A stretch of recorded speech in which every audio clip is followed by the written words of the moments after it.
Ngayong kabi-kabila na naman ang baha dahil sa madalas sa pagulan. Tignan natin ang ginagawa hakbang ng otoridad para maibsan ang problema. At live mula sa Maynila, ito ang balita si EJ Gomez.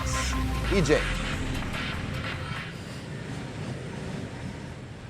Ivan, ngayon tag-ulan na nga, maraming lugar dito sa Maynila ang mabilis na binabaha. Para maibsan yan, may mga hakbang na ginagawa ang lokal na pamahalaan, gaya na lang ng pagbubukas ng floodgate at pag-install ng trash traps sa mga waterways. Nakaranas ng pag-ulan ng ilang bahagi ng Maynila kagabi. Mabilis na bumaha sa mga kalsada mula Quezon City patungong Espanya. Gutter deep naman ang baha sa Taft Avenue, corner UN Avenue. Yan ang karaniwang eksena sa Maynila tuwing umuulan o di kaya naman may bagyo.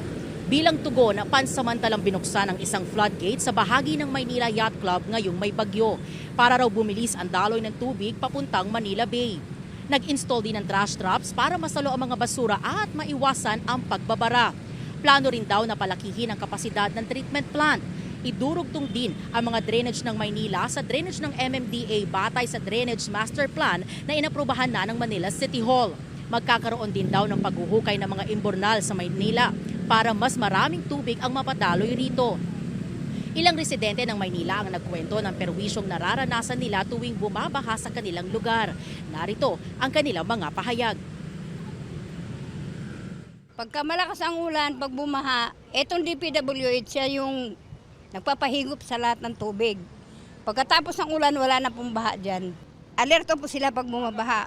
Umaandar po yung makina, inihigop po yung tubig, papunta po sa dagat.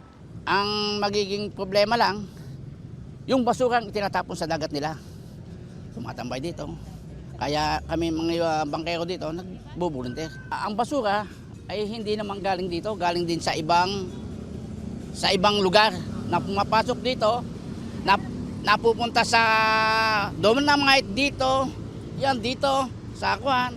Kaya yan ang problema ng Manila Bay. Pag mawalan po, wala kaming makuha, maalon, wala kaming hanap buhay. Kumusta pagkaano, baha? Baha, wala di, ganun din.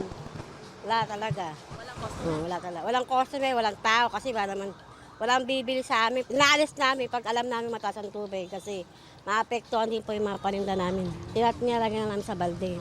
Tapos itatabi.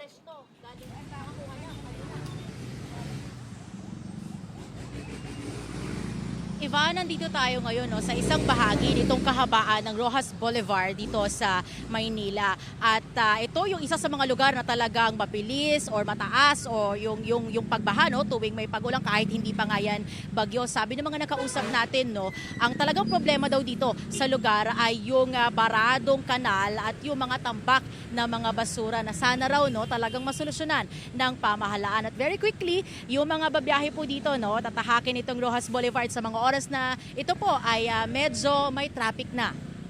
Yan ang unang balita mula po dito sa Maynila. EJ Gomez para sa GMA Integrated News. Igan, mauna ka sa mga balita, mag-subscribe na sa GMA Integrated News sa YouTube para sa iba't ibang ulat sa ating bansa.